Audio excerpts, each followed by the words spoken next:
Assalamualaikum warahmatullahi wabarakatuh.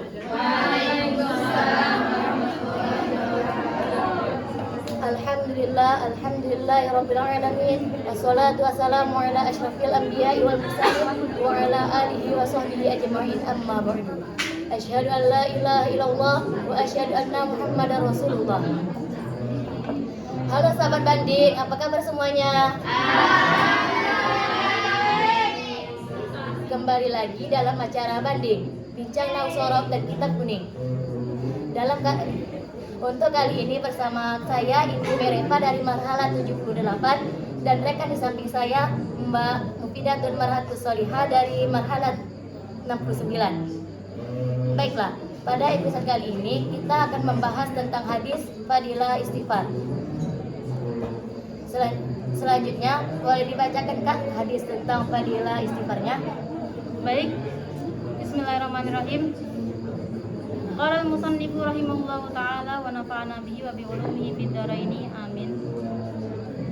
Qala sallallahu alaihi wasallam, likulli da'in dawa'un wa dawa'u dzunubi al-istighfaru. Likulli da'in, itu bagi setiap penyakit, dawa'un adalah obat. Wa dawa'ul istighfari wa dawa'u dzunubi, dan adapun obat dosa, al-istighfaru itu istighfar. Saya ingin bertanya, kan dalam hadis kan terdapat lafaz liqulidain. Di dalam lafaz liqulidain itu kedudukannya sebagai apa ya Kak? Pada lafaz liqulidain dalam hadis tersebut dia berkedudukan sebagai khabar muqaddam. Bukannya khabar itu terletak di akhir ya? Pada kaidah aslinya memang khobar itu terletak di akhir, sedangkan mubtada terletak di awal. Akan tetapi ada beberapa ketentuan dan bagian-bagian di mana khobar dia boleh didahulukan atas mubtadanya. Apakah ada dalil diperbolehkannya khobar mendahului mubtada? Ada dalil yang menyebutkan bahwa diperbolehkannya khobar mendahului atas mubtadanya. Seperti di dalam Nadam Alfiyah yang berbunyi al-aslu fil ahbari ayyu akhara fajawazu at-taqdima itla darara. Jikalau khobar boleh mendahului mubtada, bisa dijelaskan bagaimana saja diperbolehkannya khobar mendahului mubtada? Baik, ketentuan-ketentuan di mana khobar dia boleh dikedepankan atas mubtadanya itu ada 5. Yang pertama, ketika khobarnya dia berupa dzarfiyah dan mubtadanya berupa isim nakirah, maka khobar didahulukan atas mubtadanya. Yang kedua, apabila khobarnya dia berupa jar majrur dan mubtadanya berupa isim nakirah. Yang ketiga, apabila mubtadanya dia mengandung dhamir yang kembali pada khobarnya, maka khobarnya wajib dikedepankan atas mubtadanya. Yang keempat, apabila khobarnya dia berupa isim-isim sadrul kalam seperti istifham ataupun isim syarat. Dan yang terakhir, apabila mubtadanya itu dia mahsur atau terbatas, maka dia juga wajib dikedepankan atas mubtadanya.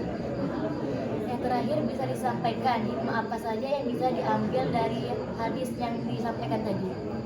Baik, dari hadis yang telah saya bacakan tadi, secara umum kita ketahui bahwa dari lafaz likulli da'in dawa'un, situ kita ketahui bahwa setiap penyakit itu pasti ada obatnya, baik itu penyakit fisik, baik itu penyakit spiritual. Penyakit fisik contohnya demam itu pasti dia punya obatnya, entah dia resep dokter, entah dia herbal, atau entah dia dengan istirahat dan yang lainnya. Begitu juga dengan penyakit spiritual. Nah, penyakit spiritual itu apa? Penyakit spiritual itu dosa dia juga punya obatnya. Nah, obat dari dosa itu adalah istighfar. Lalu istighfar itu apa sih? Istighfar secara harfiah itu dia berasal dari kata ghafara yaghfiru yang bermakna mengampuni.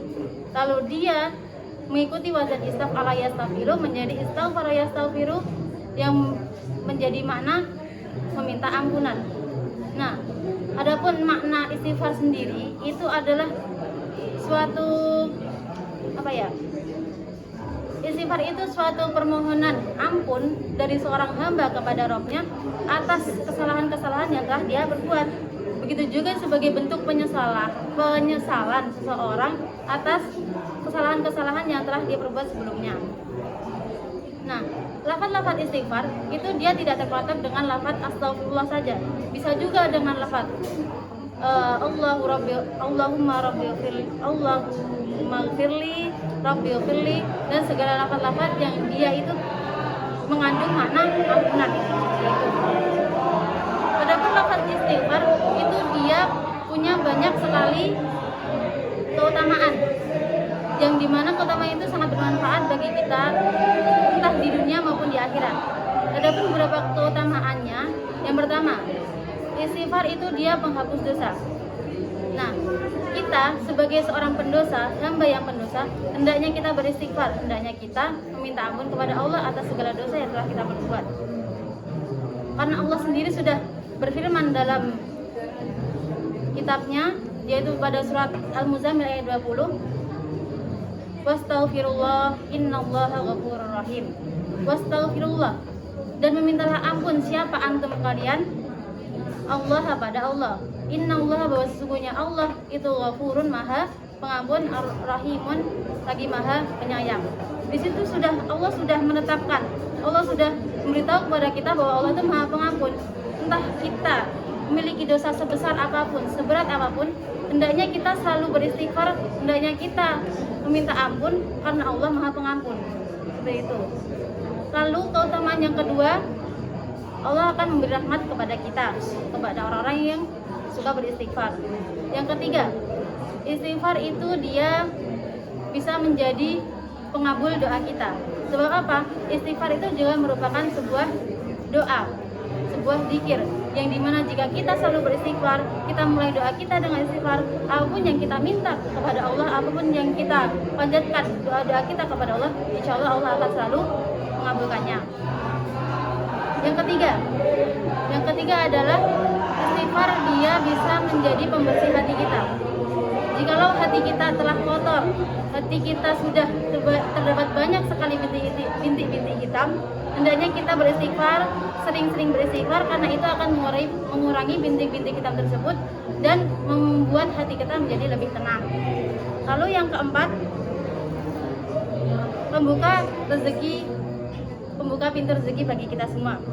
Nah, jika ingin memiliki rezeki yang luas, yang baik, yang banyak, hendaknya kita beristighfar. Karena apa? Jika rezeki kita itu sedikit, mungkin itu bisa jadi karena dosa-dosa kita yang menjadi penghalang mengalirnya rezeki kita. Makanya itu hendaknya kita untuk selalu beristighfar. Lalu yang kelima adalah pencegah adab.